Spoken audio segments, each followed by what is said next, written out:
اس موضوع پر اس حدیث کو موطا امام مالک میں صفحہ نمبر 29 پر تحریر کیا گیا ہے، اور نسائی شریف صفحہ نمبر 106 میں لکھا گیا، اور ابو داؤد شریف جلد 1 صفحہ نمبر 121 پر تحریر فرمایا گیا، ترمذی شریف صفحہ نمبر 42 پر تحریر فرمایا گیا، ابن ماجہ صفحہ نمبر 61 پر تحریر فرمایا گیا، کتاب القراءۃ صفحہ نمبر 117 پر۔ اب جو کہتے ہیں نا ہم تو سیاستہ کو مانتے ہیں، وہابی طبقہ، تو کتنی حدیثیں ہیں جو میں سیاستہ سے بیان کر رہا ہوں۔ اب یہ بھی سیاستہ میں لکھی گئی، کیا نسائی شریف سیاستہ کی کتاب نہیں ہے؟ ابن ماجہ ترمذی شریف سیاستہ کی کتاب نہیں ہے؟ حضرت ابو ہریرہ اس حدیث کے راوی ہیں، کہتے ہیں کہ رسول اللہ صلی اللہ علیہ وسلم انصرف من صلاتی جہر فیہا بالقراءۃ فقال هل قرأ معي احد منکم آنفا فقال رجل نعم انا یا رسول اللہ صلی اللہ علیہ وسلم قال فقال رسول اللہ صلی اللہ علیہ وسلم انی اقول مالی انازع القرآن فانتهى الناس عن القراءة مع رسول اللہ صلی اللہ علیہ وسلم فيما جہر فيه رسول اللہ صلی اللہ علیہ وسلم۔ حضرت ابو ہریرہ روایت کرتے ہیں کہ آقا کریم صلی اللہ علیہ وسلم ایک جہری نماز پڑھا کر فارغ ہوئے، تو فرمایا کیا تم میں سے کسی نے میرے ساتھ پڑھا ہے؟ تمام صحابہ موجود تھے، ان میں سے صرف ایک شخص بولا، کہتے جی ہاں یا رسول اللہ صلی اللہ علیہ وسلم، میں نے آپ کے ساتھ آپ کی قرات کے ساتھ قرات کی ہے، میں نے آپ کے پیچھے قرات کی ہے۔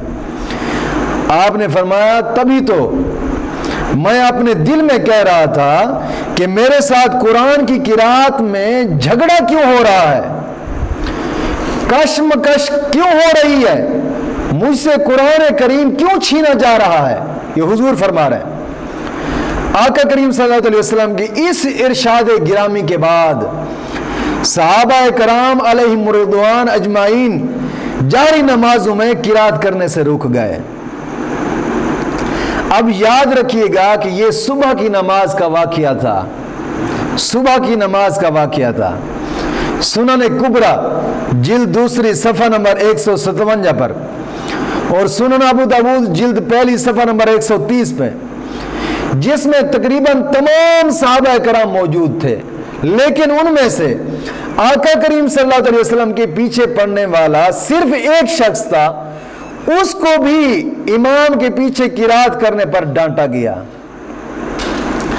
اگر امام کے پیچھے پڑھنا فرض ہوتا تو کیا اس فریضہ کے ادا کرنے والے کو کیوں ڈانٹا گیا ہے؟ نہ ڈانٹا جاتا۔ اگر امام کے پیچھے قرات پڑھنا فرض ہوتا تو حضور کیوں ڈانٹ رہے ہیں؟ وہابی طبقہ جو کہتے ہیں امام کے پیچھے قرات کرنا فرض ہے، جو صحابہ کرام پیچھے نہیں پڑھ رہے تھے، تو غیر مقلدین وہابی طبقہ جناب علی وہ کیا کہیں گے کہ جو صحابہ پیچھے نہیں پڑھ رہے تھے، کیا صحابہ کرام فرض کے تارک تھے؟ بات پر توجہ ہونی چاہیے۔ ایک شخص پڑھ رہا تھا، صحابہ کرام خاموش تھے، اب اس ایک شخص کو تو حضور نے ڈانٹا ہے، اب وہابی طبقہ کیا کہے گا کہ جو پیچھے صحابہ قرات نہیں کر رہے تھے، کیا کہیں گے کہ حضور کے صحابہ فرض کے تارک ہوئے؟ اب دوسری بات یہ ہے، فرض کے تارک کو ڈانٹا جاتا ہے یا فرض ادا کرنے والے کو ڈانٹا جاتا ہے؟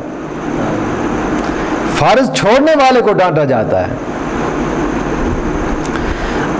آقا کریم صلی اللہ علیہ وسلم نے یہاں پر اس شخص کو ڈانٹا۔ اب سوال ہمارا وہابی طبقہ سے یہ ہے کہ جناب علی یہ بتائیں کہ فرض ادا کرنے والوں کو ڈانٹا جاتا ہے یا فرض چھوڑنے والوں کو ڈانٹا جاتا ہے؟ صرف یہ سوال ہے۔ اب قابل غور نقطہ اس سوال میں یہ ہے کہ آقا کریم صلی اللہ علیہ وسلم نے صحابہ کرام کو اپنی اقتداء میں قرات کرنے کا حکم فرمایا ہوگا یا نہ فرمایا ہوگا؟ صحابہ کرام کو حضور نے حکم فرمایا ہوگا یا نہ فرمایا ہوگا؟ یہ قابل غور سوچنے والی بات یہ ہے۔ اگر آپ نے اپنی اقتداء میں صحابہ کرام کو قرات کرنے کا حکم فرمایا ہے تو پھر حضور کا جو ارشاد گرامی ہے تعمیل کرنے والے کو ڈانٹنا چھ معنی دارد کیا معنی رکھتا ہے؟ اگر حضور نے فرمایا ہے، یہ وہاں بھی طبقہ کہے کہ جناب علی آقا کریم صلی اللہ علیہ وسلم نے فرمایا ہے کہ نماز میں امام کے پیچھے قرات کرو، تو پھر سوال یہ ہوگا کہ اس شخص کو حضور کیوں روک رہے ہیں، کیوں ڈانٹ رہے ہیں؟ کیا معنی رکھتا ہے ڈانٹنا؟ کیا یہ بات ممکن ہو سکتی ہے کہ آقا کریم صلی اللہ علیہ وسلم نے پہلے خود ہی ایک چیز کا حکم فرمایا ہے اور پھر اس چیز کو جناب جی اس کی تعمیل کرنے والے کو ڈانٹنا بھی شروع کر دیا؟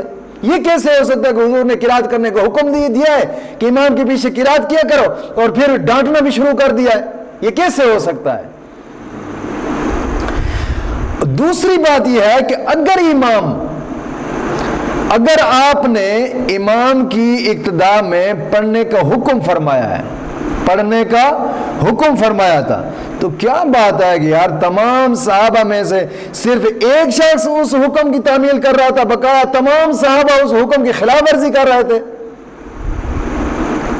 ہاں کیا؟ حالانکہ آقا کریم صلی اللہ علیہ وسلم کے پیارے صحابہ، شمع نبوت کے پروانے، آفتاب رسالت کے دیوانے، حضور تو ادنا اشارہ فرماتے تھے کسی حکم پر تو صحابہ کرام جانیں قربان کر دیتے تھے۔ تو یہاں پر کیوں حضور کے صحابہ کیا حضور کے حکم کی جناب علی خلاف ورزی کر رہے ہیں؟ کیا کہیں گے محابڑے؟ تیسری بات یہ ہے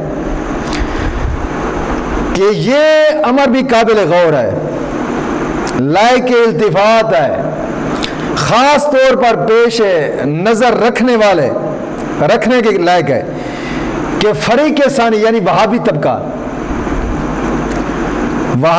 طبقہ کے مسلک کے مطابق آقا کریم صلی اللہ علیہ وسلم نے مقتدیوں کو امام کے پیچھے پڑھنے کی نہ صرف اجازت دی بلکہ مقتدیوں کے لیے فرض قرار دے دیا ہے۔ وہابی طبقہ کہتا ہے حضور نے فرمایا فرض ہے کہ امام کے پیچھے پڑھیں۔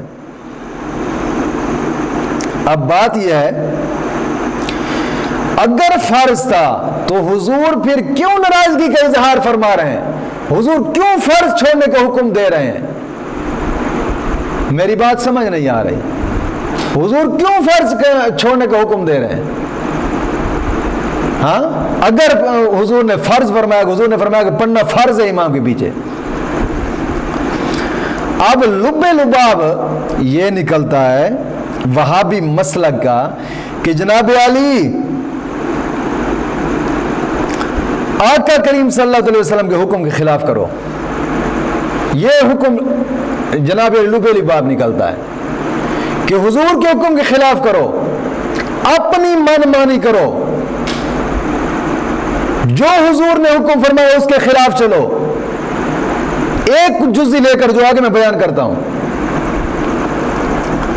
وہاں حضور فرما رہے کہیں پر کہ مجھے کشمکش ہو رہی ہے جب قرات کے پیچھے کرتے ہیں، کہیں پر حضور سختی سے منع فرما رہے ہیں، کہیں پر ناراضگی کا اظہار فرما رہے ہیں، اور یہ الو کا پٹھا کہتا ہے نماز کے پیچھے جناب علی مقتدی کو پڑھنا فرض ہے۔ پتہ نہیں اس کی منطق نکل کہاں سے آئی ہے۔ اب بات یہ ہے کہ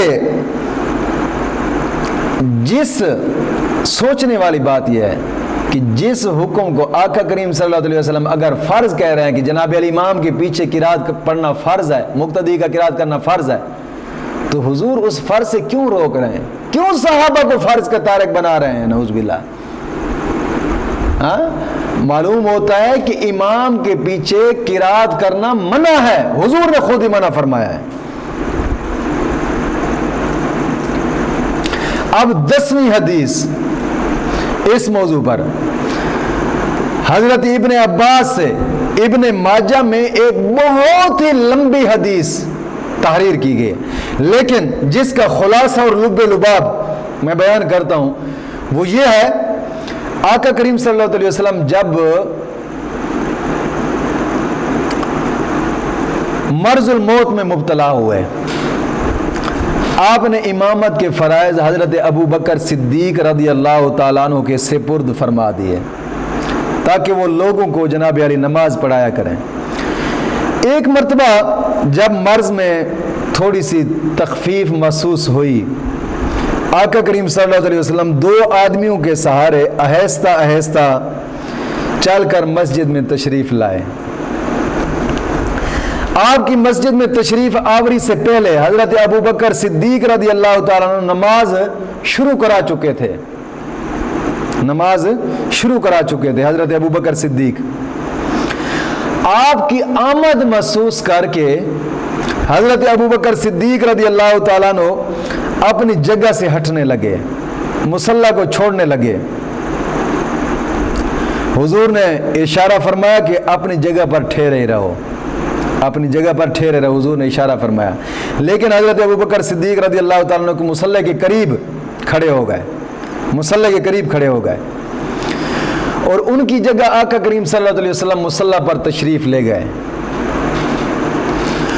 اور بیٹھ کر نماز پڑھانا شروع کر دی۔ حضور نے بیٹھ کر نماز پڑھانا شروع کر دی اور حضرت ابو بکر صدیق مکبر بن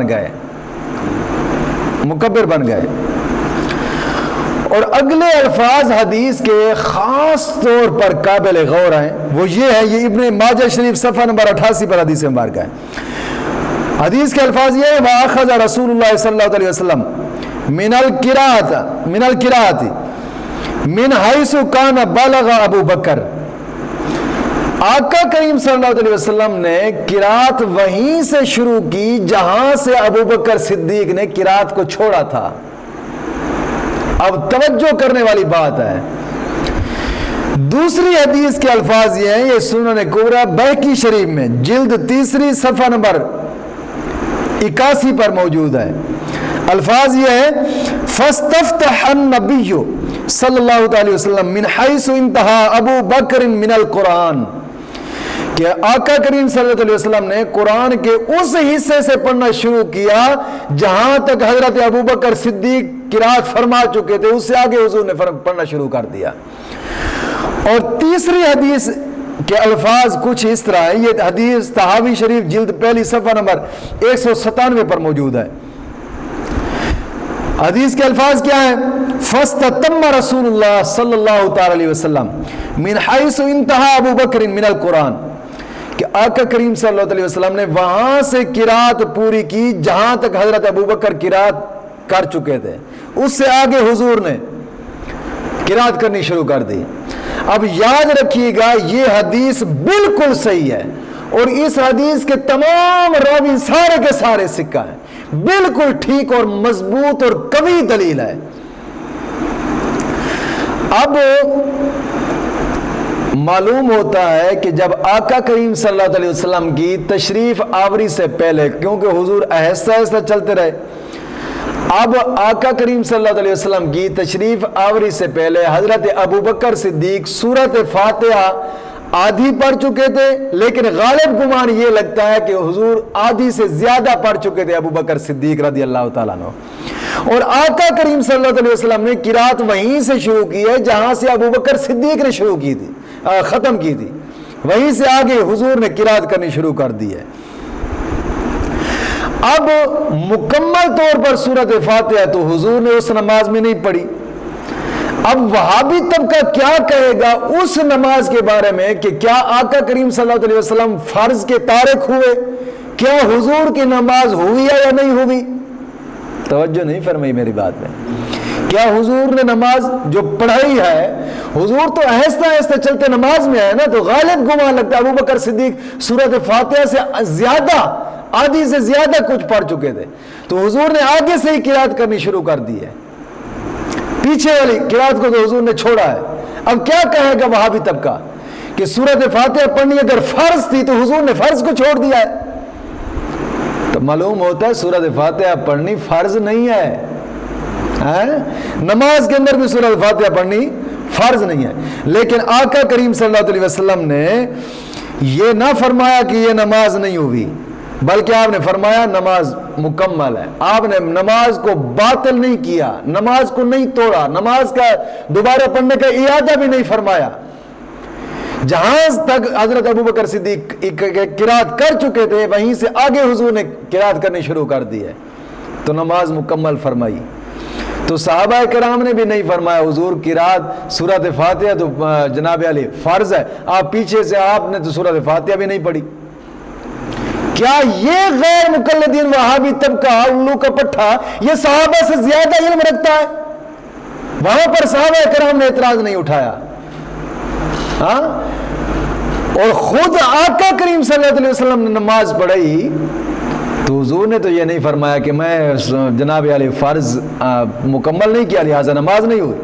نماز بھی ہو گئی، نماز بھی ہو گئی. حضور نے نماز کو مکمل بھی فرما دیا ہے. معلوم ہوتا ہے کہ سورۃ فاتحہ کا امام کا پڑھنا بھی واجب نہیں ہے. نماز میں سورۃ فاتحہ کا پڑھنا تو امام کے لیے بھی فرض نہیں ہے، مقتدی کے لیے کیسے فرض ہو چکا ہے. اب 11ویں حدیث اس موضوع پر ان ابی ہریرہ ان رسول اللہ صلی اللہ علیہ وسلم من ادرک رکعۃ من الصلاۃ فقد ادرکها قبل ان یقیم الامام صلبہ. دار قطنی جلد پہلی صفحہ نمبر 348 پر یہ حدیث پاک موجود ہے. حضرت ابو ہریرہ رضی اللہ تعالیٰ عنہ اس حدیث کے راوی ہیں. آقا کریم صلی اللہ علیہ وسلم نے ارشاد فرمایا جس نے امام کو پشت سیدھی کرنے سے پہلے رکوع میں پا لیا اس نے رکعت کو پا لیا. اب یہ حدیث توجہ سے سننے والی ہے.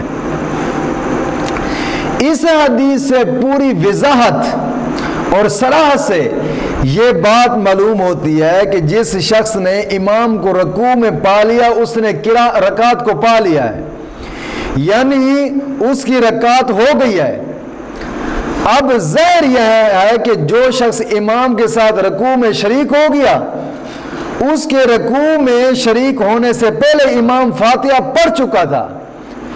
جب امام فاتحہ پڑھ چکا تھا تو امام فاتحہ پڑھ کر ہی رکوع میں چلا جاتا ہے. لیکن باوجود ہے کہ اس نے امام کے پیچھے سورۃ فاتحہ نہیں پڑھی. حضور نے فرمایا کہ جس نے امام کو رکوع میں پا لیا پشت سیدھی کرنے سے پہلے رکوع میں پا لیا اس کی رکعت پوری ہو گئی. اب یہ جو شخص آیا ہے کہ رکوع میں گیا ہے اور رکعت کو پا لیا مکمل طور پر، اب اس شخص کا تو جناب یہ جو وہابی طبقہ کہتے ہیں کہ سورۃ فاتحہ پڑھنا جناب مقتدی پر فرض ہے تو اس کا تو فرض رہ گیا ہے، رکعت پھر کیسے مکمل ہوگی؟ آقا کریم صلی اللہ علیہ وسلم کے فرمان کو پھر جھٹلایا جا رہا ہے.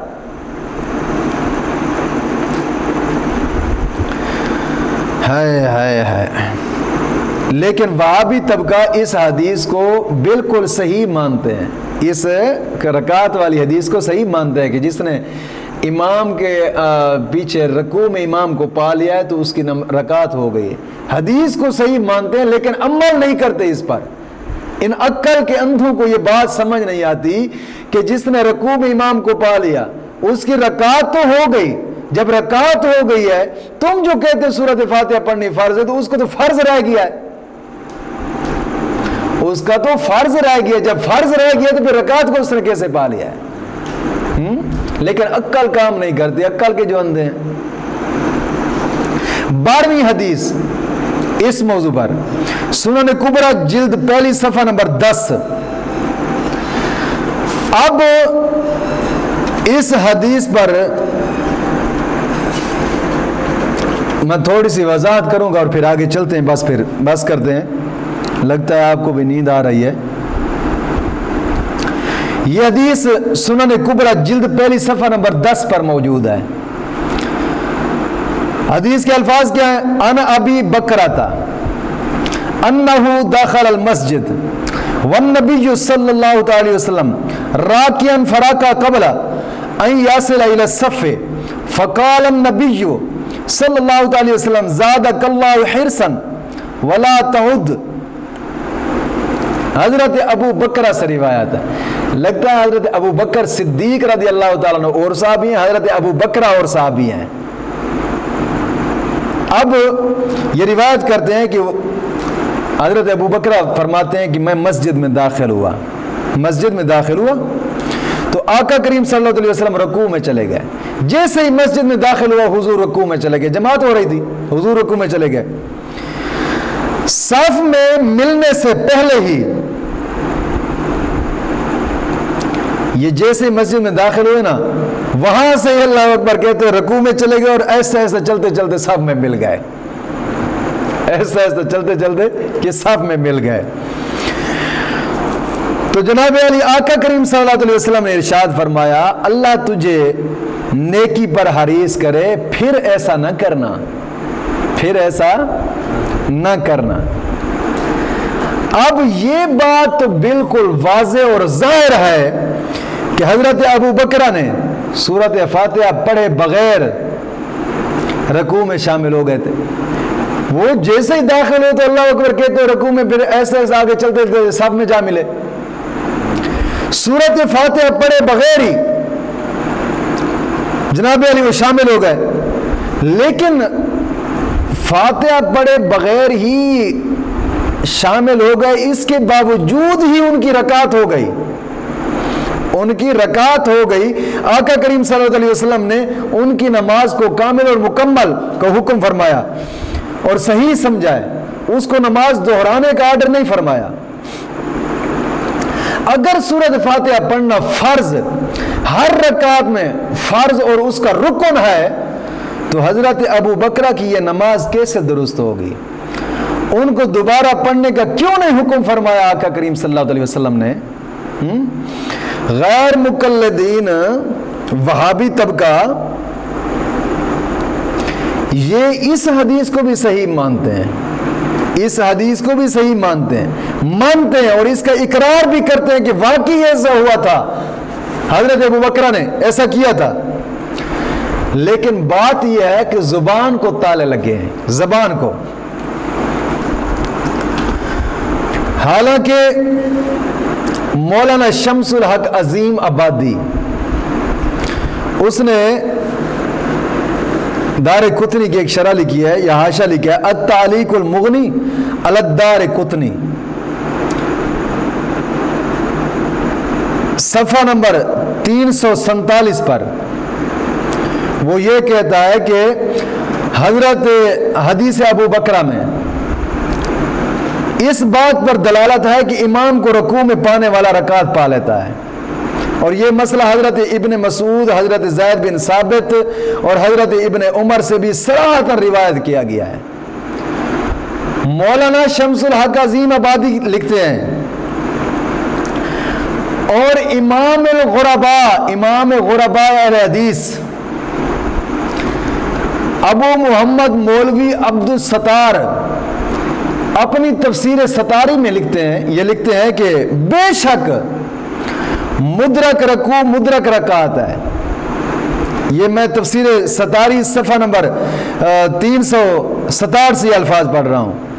احادیث نبویہ اور تامل صحابہ سے اس کا کافی ثبوت پایا جاتا ہے, مگر اس سے عدم وجوب فاتحہ پر استدلال کرنا محض غلط اور باطل ہے. قرات کا وجوب حالت قیام میں ہے, نہ حالت رکوع میں. جب حالت بدل گئی تو حکم بھی بدل گیا. ان کی الٹی منطق دیکھیں. یہ کہتا ہے کہ جب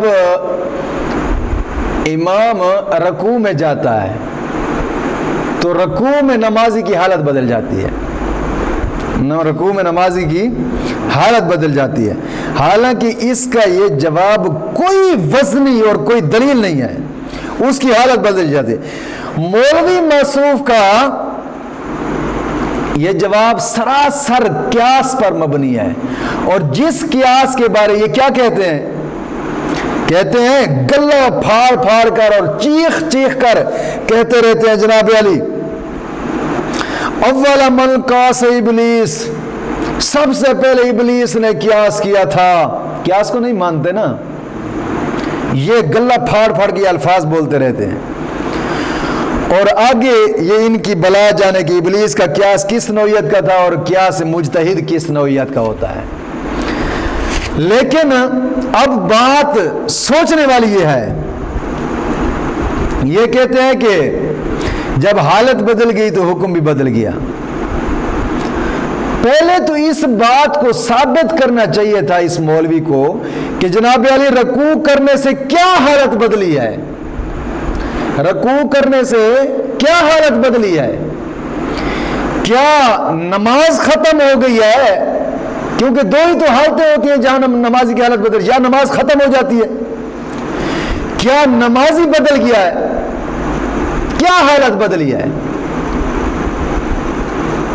رکوع میں جو حالت بدلی ہے کیا بدلی ہے؟ نمازی بدل گیا ہے یا نماز ختم ہو گئی ہے؟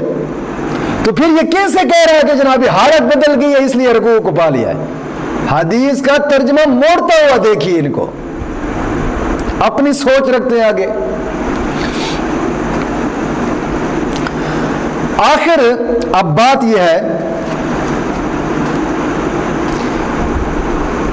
کہ ہم سوال کرتے ہیں کہ آخر انہوں نے اس مسئلہ کو کس حدیث سے ثابت کیا ہے کہ جناب علی رکوع کرنے سے نماز یا نمازی کی حالت بدل جاتی ہے؟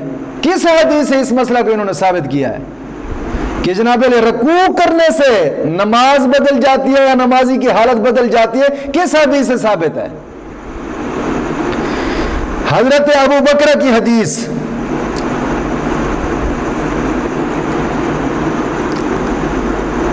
اب اور دوسری وہ حدیث جو رکوع پا لینے سے رکعت پانے والے پر دلالت کرتی ہے کہ جناب علی یہ تو معلوم ہوتا ہے کہ نبی آقا کریم صلی اللہ علیہ وسلم کی نظر میں رکوع قیام کے حکم میں آئے, رکوع قیام کے حکم میں آئے, اور سجدہ پا لینے سے رکعت نہیں ملتی, رکوع پا لینے سے رکعت مل جاتی ہے. معلوم ہوتا ہے کہ رکوع کا تعلق پیچھے قیام کے ساتھ ہے, وہ قیام کے حکم میں ہے.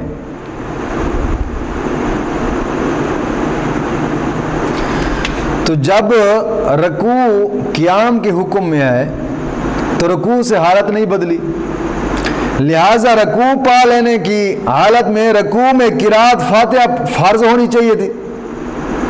بات نہیں سمجھ آئی؟ اب بات یہ ہے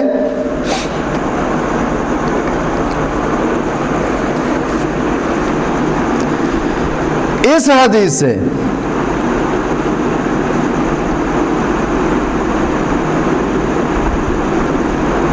سبق کافی لمبا ہو جائے گا, ایسے آئے نا, لیکن میں اس کو مختصر کروں آگے دو چار حدیثیں میں, کیونکہ اس پر میں نے ایک جرح کرنی تھی اس بات پر. اب سبق کافی زیادہ لمبا ہو جائے گا جو کہ ٹائم بھی کافی ہو چکا ہے. اب آگے حدیث سنیں, حدیث نمبر 13. آقا کریم صلی اللہ علیہ وسلم کا فرمان مبارک, قال قال رسول اللہ صلی اللہ علیہ وسلم کل صلاۃ لا یقرأ فیہا بأم الکتاب فہی خداج الا وراء الامام. کتاب القراءت بہقی صفحہ نمبر 136. حضرت جابر رضی اللہ تعالیٰ عنہ سے روایت ہے, آقا کریم صلی اللہ علیہ وسلم نے ارشاد فرمایا کہ ہر وہ نماز جس میں سورۃ فاتحہ نہ پڑھی جائے ناقص ہے, مگر امام کی اقتداء میں جو نماز پڑھی جائے اس میں سورۃ فاتحہ پڑھنے کی ضرورت نہیں ہے. یہ حدیث, یہ 13 نمبر پر حدیث. اب حدیث نمبر 14 وہ یہ ہے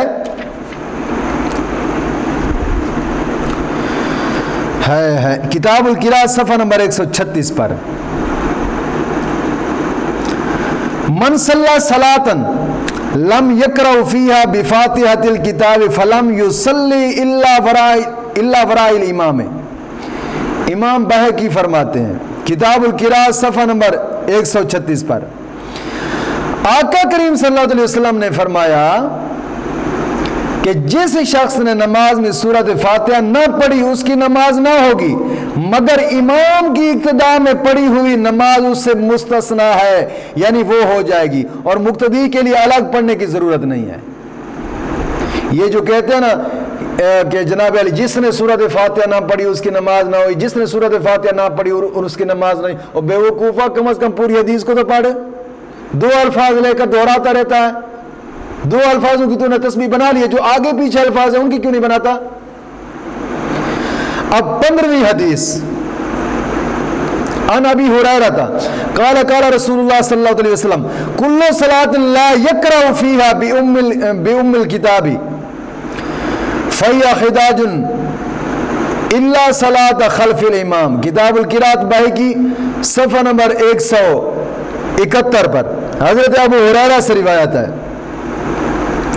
آقا کریم صلی اللہ علیہ وسلم نے ارشاد فرمایا ہر وہ نماز جس میں سورۃ فاتحہ نہ پڑھی جائے وہ ناقص ہوتی ہے، مگر وہ نماز جو امام کے پیچھے پڑھی جائے، یعنی جو مقتدی علیحدہ نماز اپنی پڑھتا ہے، کوئی بندہ الگ نماز پڑھتا ہے تو اس کی نماز بغیر فاتحہ کے نہیں ہوتی، جو امام کے پیچھے پڑھ رہا ہے امام کی قرات ہی اس کی قرات ہے، امام کے پیچھے وہ سورۃ فاتحہ نہیں پڑھے گا، قرات نہیں کرے گا امام کے پیچھے۔ مسئلہ سمجھ آیا کہ نہیں آیا؟ اب یہ تو میں نے تھوڑی سی دلائل دی ہیں اس بات پر کہ سورۃ مقتدی کا قرات کرنا احادیث نبویہ کی روشنی میں کیا جائز ہے ناجائز ہے۔ اب بات یہ ہے کہ 15 حدیثیں میں نے بطور دلیل بیان کی، حدیثیں بہت زیادہ ہیں، چونکہ اب ٹائم بہت زیادہ ہو چکا ہے اس لیے میں یہاں پر اکتفا کرتا ہوں کہ اگر آقا کریم صلی اللہ علیہ وسلم کہیں پر کسی کو ڈانٹ رہے ہیں خبردار امام کے پیچھے قرات نہیں کرنی، کہیں پر حضور پیار سے منع فرما رہے ہیں، منع فرما رہے ہیں حضور، اب حضور تو ظاہراً منع فرما رہے ہیں اور یہ وہابڑا آج کا کہتے ہیں نہیں جی امام کے پیچھے قرات پڑھنا تو فرض ہے، مقتدی قرات نہیں کرے گا تو نماز نہیں ہوگی، یہ کس حدیث سے ثابت ہو رہی ہے؟ کوئی ایک حدیث تو کم از کم دکھا دے کہ جہاں آقا کریم صلی اللہ علیہ وسلم نے فرمایا کہ امام کے پیچھے قرات کی جائے، کوئی ایک حدیث ہو، کوئی ایک حدیث تو ہو۔ معلوم ہوتا ہے کہ آقا کریم صلی اللہ علیہ وسلم کے حکم کے خلاف کرنا یہ وہابیوں کا پہلا جناب علی ایک سوچ ہے، پہلا خیال ہے، حضور کے حکم کے خلاف ہی کرنا ہے ہر کام۔ مولا کریم دین متین کی سمجھ عطا فرمائے اور ان بد مذہبوں سے بچنے کی توفیق عظیم عطا فرمائے۔